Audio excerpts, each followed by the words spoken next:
सबसे पहले Nifty bank को देख लेते हैं।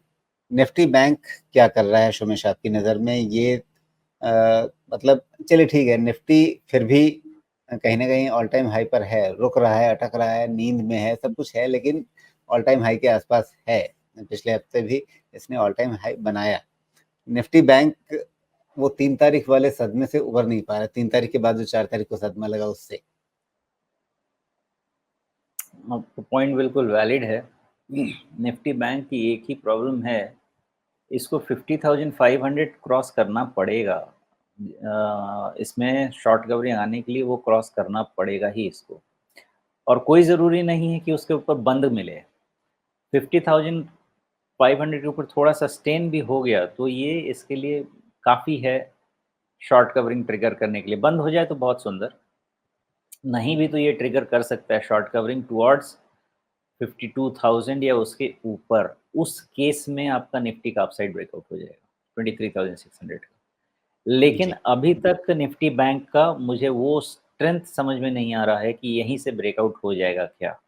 एक बार 23,000 ये सॉरी क्या हुआ इसका लेवल 50,500 निकल गया तो फिर कोई दिक्कत नहीं है, फिर ये ब्रेकआउट हो ही जाएगा। अदरवाइज वेट करना चाहिए कि थोड़ा निफ्टी में शेक ऑफ हुआ तो निफ्टी बैंक में भी शेक ऑफ हो सकता है टुवर्ड्स 48,500, 100-200 पॉइंट्स ऊपर नीचे।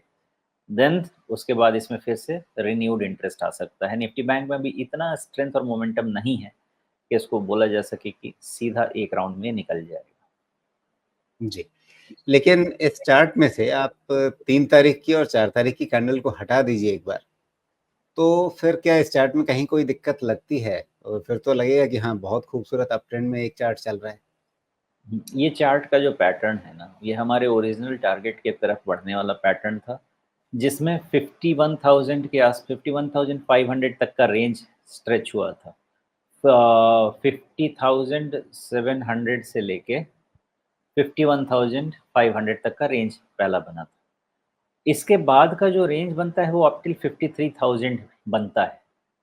तो इसीलिए मैं कह रहा हूँ कि हो सकता है कि ये जो ब्रेकआउट है ना, इसको 52,000 की तरफ लेके जाए। मे नॉट बी एग्जैक्टली 53,000, लेकिन वहाँ तक का, उसके थोड़ा ऊपर तक का एक्सटेंशन बन सकता है इसका। तो इस पैटर्न में कोई खराबी नहीं है अभी तक, इसके स्ट्रेंथ में कोई खराबी नहीं है। और अगर उस 2 दिन की चीज़ों को हटा के देखा भी जाए, और हटा सकते हैं, क्यों हटा सकते हैं? बिकॉज़ आपका एक दिन की गिरावट दूसरे दिन सब रिकवर होके वो चैनल के अंदर ही बन देता है। तो चूँकि वहाँ पे अब एक इवेंट प्लेस था, तो आप इस कैंडल को एबरेशन मान सकते हैं। इसमें कोई अतिशयोक्ति तो नहीं लगती मुझे। आप आराम से इसको मान लीजिए कि इसका ट्रेंड इंटैक्ट है और ये ऊपर जाएगा। देखना ये है कि चूँकि ट्रेडिंग स्टैंड पॉइंट से मोमेंटम भी तो देखना पड़ेगा, इसलिए 48,500 पे आपको देखना चाहिए। बाकी अभी तक सब ठीक है। अंडर ऑल प्रोबेबिलिटी 47,000 के नीचे इस बार अगर क्लोज़ हुआ, जब तक नहीं हुआ निफ्टी बैंक, तब तक किसी भी तरह से कोई भी नेगेटिविटी की ज़रूरत नहीं।